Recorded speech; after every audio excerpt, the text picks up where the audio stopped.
کابلیانو ته ډیر بد خبر. د کابل والي ولې 18,000 افغانۍ جریمه کیښوده؟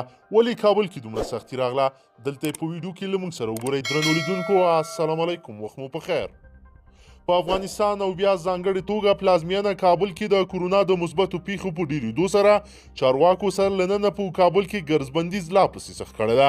دا په داسې حال کې ده چې کابل ښاریان د قرنطین نه ریشخند جوړ کړی و. حکومت په بار اعلامیه کې کابلیانو ته ویلي چې مه راوځئ، موضوع جدي ونیسئ، خو دوی په خبره ونه پوهېدل. د کابل والي محمد یعقوب حیدري ډیر جدي وویل چې دغه کسانو په ناغه کولو او آن بندي کولو به لاس پورې شي چې بې اړتیا په ښار کې ګرځي. نوموړی وایي که څوک ګرځبندیز مراعات نه کړي د جزا کوډ د 809 مادې په بنسټ به تر 18,000 افغانیو نقدي جریمه کیږي. د ده په وینا که سرغړونه جدي وي بندي کیدای هم شي.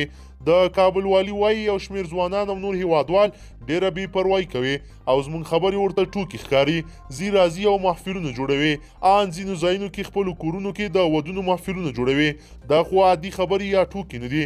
دی وایي له داسې خلکو سره به جدي چلند کیږي.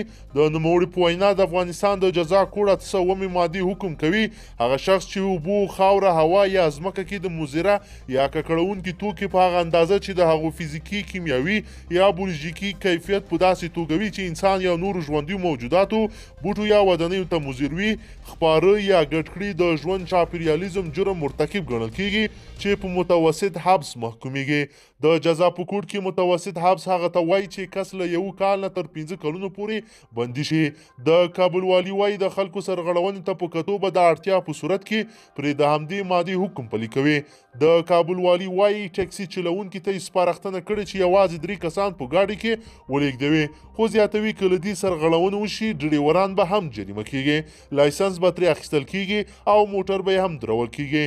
د ښاغلي حیدري په وینا ټاکل شوي چې له دې وروسته هره اونۍ لږ تر لږه یو وار د کابل ښار او ولسوالیو واټنونه او نور ځایونه چې د وایرس پاتې کېدو ویره پکې شته د اطفایې په مټ د میکروب ضد مایع باندې ومینځل شي.